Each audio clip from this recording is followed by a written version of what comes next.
Good afternoon, gentlemen, Chairman. This is a greeting from Bangladesh. My paper is Osseointegration in Uncemented Total Hip Arthroplasty. It's a 5-year follow-up.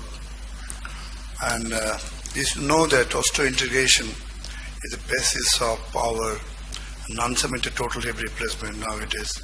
So it has been described that as a attachment of lamellar bone to implants without intervening fibrous tissue. So the types of osseointegration as in growth occurs when bone grows inside the porous surface, and on growth may occur when bone grows into the roughened surface. So the surface characteristic of an implant determine which actually occurring. As you know that micromotion is more than 150 leads to fibrous tissue formation. In between 40 to 150 is a combination of both fibrous as well as bony tissue formation, and less than 20 micrometer results in predominantly bone formation. So from the basic science we know that adequate osseous contact and firm fixation of the implant minimizes micromotion. Initial fixation is obtained by press-fitting slightly oversized component, and then the surface and coating of the stem on growth surface is created by grit blasting or the plasma spraying, which has been actually happening. Plasma spraying involves mixing the metal powders with an inert gas that is pressurized and ionized, forming a high energy frame. So radiological evidence, best way to look for the integration is X-ray, both anterior and posterior view, and then the X-ray PO postoperatively, subsequent follow-up. And divide the X-ray fields into few zones. As we know, the groin zones as we know, and then for the comparing the films, we look for implant stability, subsidence, endosteal position, bony apposition, bone reactive lines, periosteal bone reaction, calcar resorption, osteoporosis and osteolysis, heterotrophic bone formation. So here you see the 3 months follow-up, early endosteal bone apposition in the medial coated area by 6 months, and then by space wells have formed.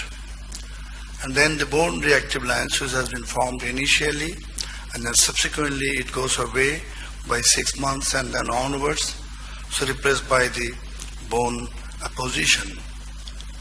And then bone reaction. This is also very important, symmetrical bony periosteal bone formation sitting in the zone 2 and 3 and subsequently the different area. And then the osteoporosis and osteolysis, particularly in the lesser trochanter and the greater trochanter area. So guideline to see the osseointegration evaluation performed using scoring system, and the hip scores were assigned according to the level of pain, functional status, range of motion, and the X-ray and 3D CT scan. So excessive mobility, implant mobility, micromotion, radiology therapy, we have just the factors which are inhibiting. Then pharmacological, some agents like cyclosporin, methotrexate, warfarin and others, NSAID also, and also the osteoporosis advances, nutritional deficiency, smoking particularly, and then renal insufficiency.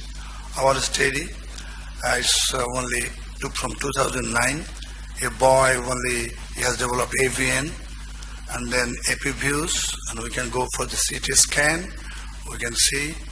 And another patient, this is also a case of AVN following fixation, a girl of, and also the follow-up, and this dislocation with distraction of the total hip, and then subsequently the total hip replacement, and then the follow-up, 4 years follow-up, and is a doctor, young doctor. He also had developed, so we have followed him. It's a girl of only 23 years.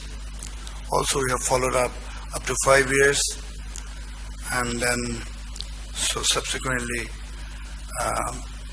2.5 years follow-up another lady, and then 5 years follow-up.